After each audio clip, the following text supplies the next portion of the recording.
చెప్పండి అన్న. దాదాపుగా 7 రోజులుగా కూర్చుంటే ఎవరో ఒకరైతే స్పందించాలి. ఎందుకంటే మీరు తెలంగాణ రాష్ట్రానికి అంతా ఒక పవర్ సప్లై చేసి ఈరోజు అంటే ఆ పవరే లేకుండా పోతున్ననే ఉద్దేశం లాగా ఉన్నారని చెప్పేసి అంటారు. ఏందన్న?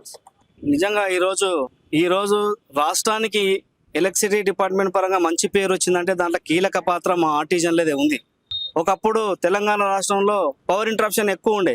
ఏదైతే గత పాలకులు మేము 24 గంటలు కరెంట్ ఇస్తామని ప్రజలకు హామీ ఇచ్చినరో ఆ హామీని ఆ ప్రభుత్వం నెరవేర్చాలంటే ఇక్కడ ఉన్న ఈ ఆర్టిజన్ మీరు పెట్టిన పేరు ఆ కార్మికులమే మేమే దానికి కారణం. అంటే అంత శ్రమ చేసినాం, మేము శ్రమించినాం. కానీ గవర్నమెంట్లు ఆ రోజు గవర్నమెంట్ అయినా ఈ రోజు గవర్నమెంట్ అయినా మాకు చేయాల్సింది న్యాయం చేయకుండా, మేము అడగాల్సింది ఇవ్వకుండా వాళ్ళు ఏదైతే ఇవ్వాలనుకుంటారో అదే ఇచ్చారు తప్పితే మేము అడిగేది ఇవ్వలేదు.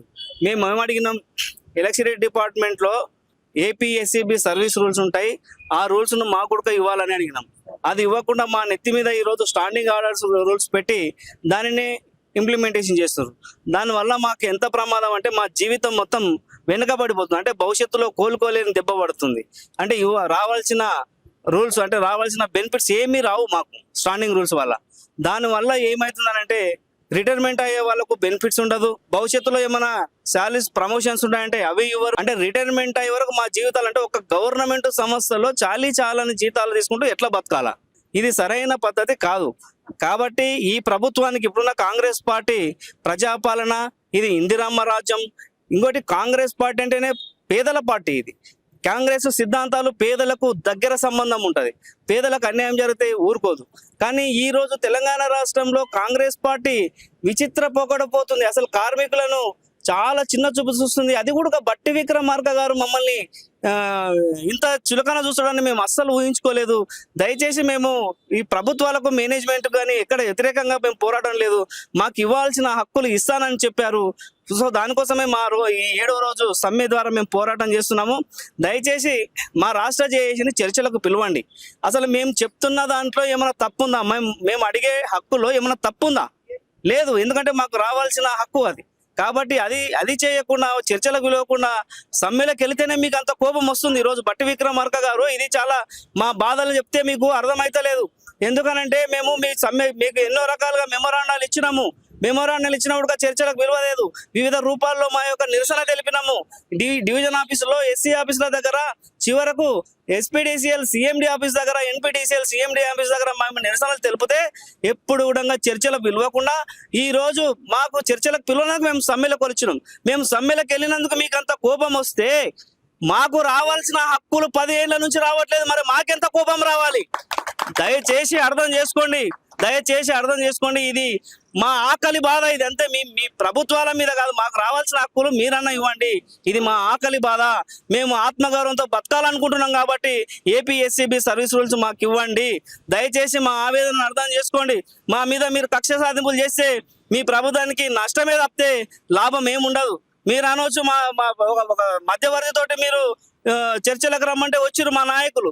కానీ మీరు ఏమంటున్నారు? మీ ఎనర్జీ సెక్రటరీ గారు ఏమంటున్నారు?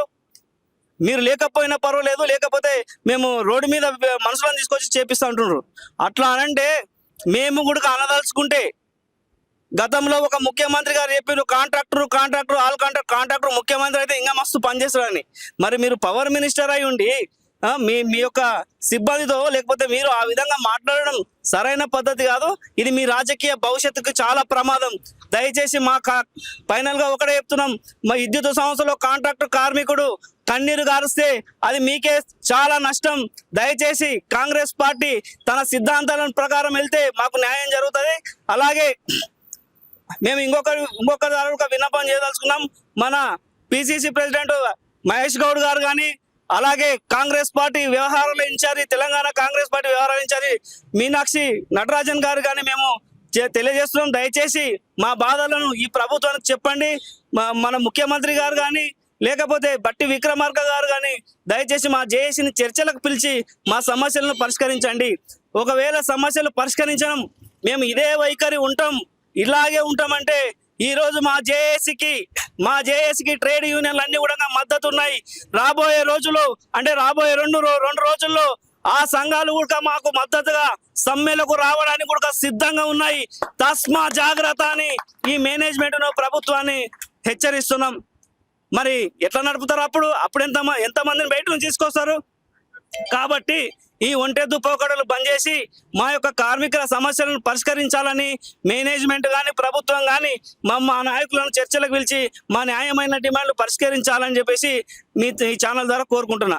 అలాగే మొన్న జెన్కోలో అక్కడ సిఎండి గారు మా కార్మికుల మీద ఎస్మా ప్రయోగిస్తానని ఏదైతే మెమో ఇష్యూ చేసి 24 గంటల్లో అందరినీ టర్మినేట్ చేస్తానని భయోందోళనకు గురి చేసిండ్రో మా రాష్ట్ర జేఏసీ చెలో పాల్వంచ ప్రోగ్రామ్ పెట్టి అక్కడ ఉన్న మేనేజ్మెంట్ ను ఆ యొక్క ఏదైతే కాపీ ఇష్యూ చేసిరో దాన్ని వెనకకి తీసుకునే విధంగా మేము సక్సెస్ అయినాం. సేమ్ అదే ధోరణిలో ఈ రోజు ఎస్పీడీసీఎల్, ఎన్పీడీసీఎల్, సిఎండి గారు ప్రభుత్వ ఒత్తిడితోటి, నిజం చెప్పాలంటే ఐఏఎస్ లకు మా మీద కోపం లేదు, మా విద్యుత్ సంస్థలో పనిచేసిన అధికారులకు మా మీద కోపం లేదు, కేవలం విద్యుత్ శాఖ మంత్రి బట్టి విక్రమార్క గారి ఆదేశాల మేరకే మా సిఎండి గారు మా ఏదైతే రేపటి వరకు విధులో జైన్ కాకపోతే టర్మినేట్ చేస్తామని ఏదైతే భయాందోళనకు గురి చేస్తున్నారో, మరి మీరు టర్మినేట్ చేయాలి అనుకుంటే మా బతుకులు మేము ఉద్యోగం చేసినా వేస్టే. ఈ స్టాండింగ్ రూల్ ప్రకారం ఏదైతే 19,000 పైచులకు మెంబర్స్ ఉన్నామో అందరినీ టర్మినేట్ చేయండి.